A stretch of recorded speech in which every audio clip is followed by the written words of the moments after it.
Mr. Hoskins? I think Kathleen makes a really important point when she talks about looking through everything we do, our decisions that we make, the legislation that we pass at Queen's Park. We look at it through a rural lens to see how it's going to impact positively, hopefully. If it impacts negatively, we need to address that as well.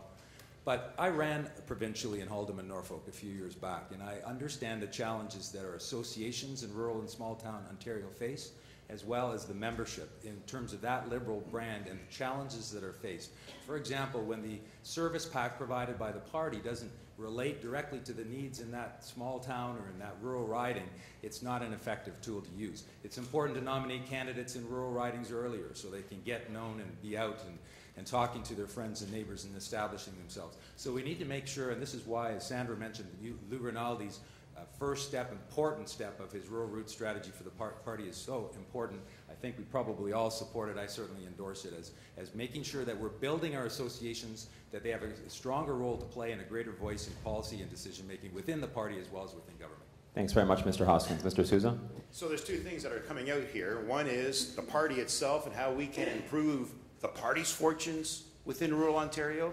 That's fine. What's really important is how do we improve the fortunes of rural Ontario and all the people of rural Ontario.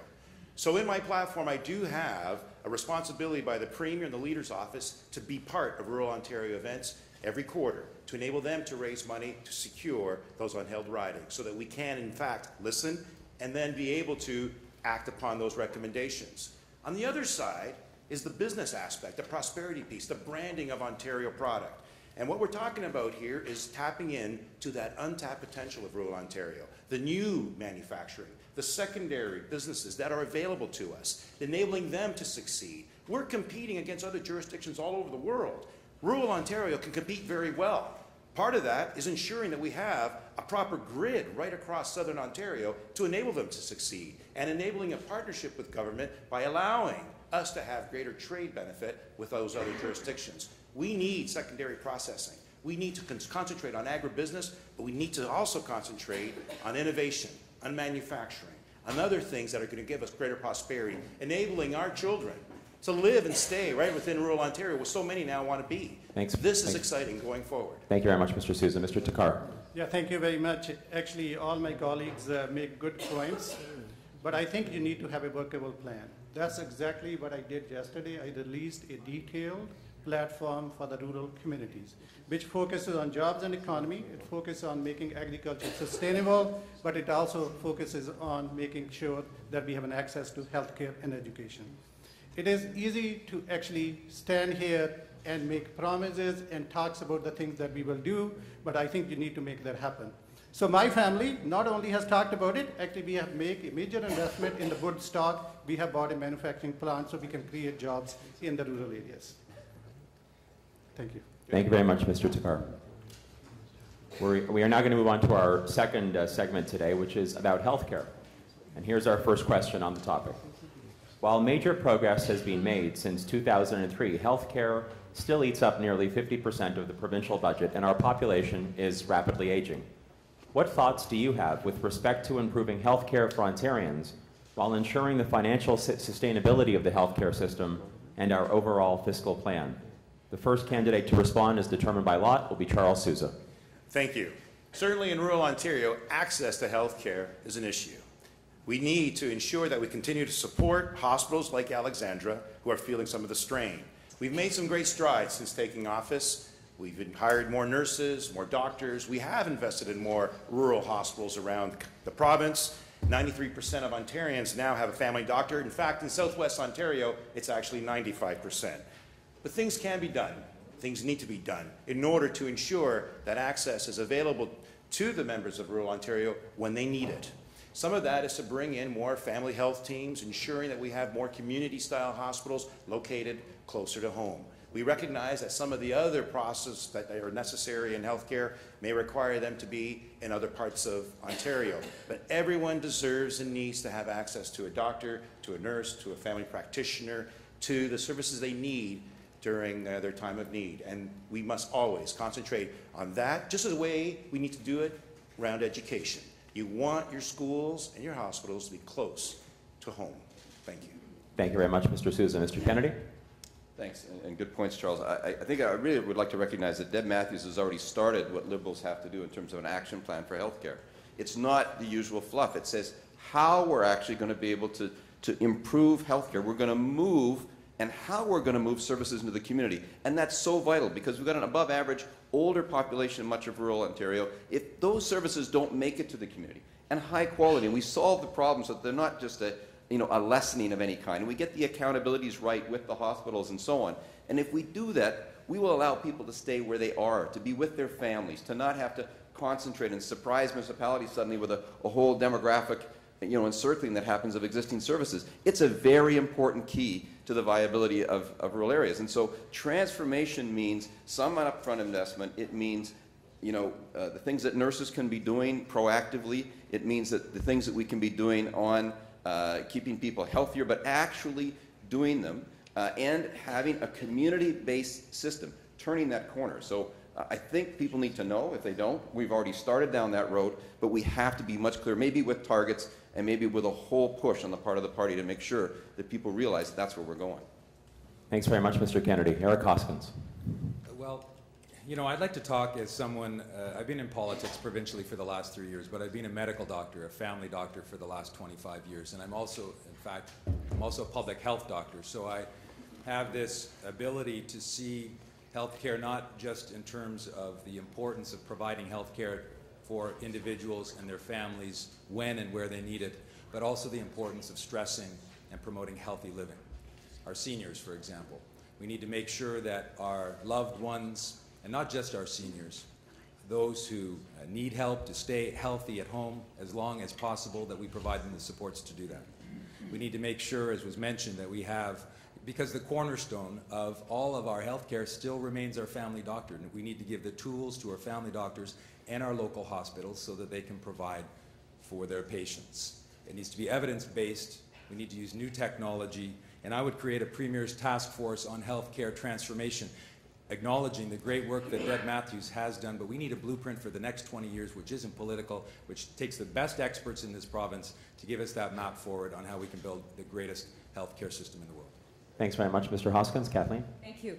I think the frame within which we're all working is the frame that Deb Matthews has set in place. So the evidence, finding the evidence, making sure that the evidence is there for change, and then transforming the system according to that evidence. Because if we do that, then we are going to make the right decisions. And they are difficult decisions. They're extremely difficult, but it means that we will have better care across the province, rural and urban, suburban, north, south. We will have better care for people in their homes, and that work has been started. But there are some other things that I think have to happen, and some of them may not be as self-evident, and one I'm going to talk about briefly, and that is that there are, for example, medications that people are not taking because of the cost.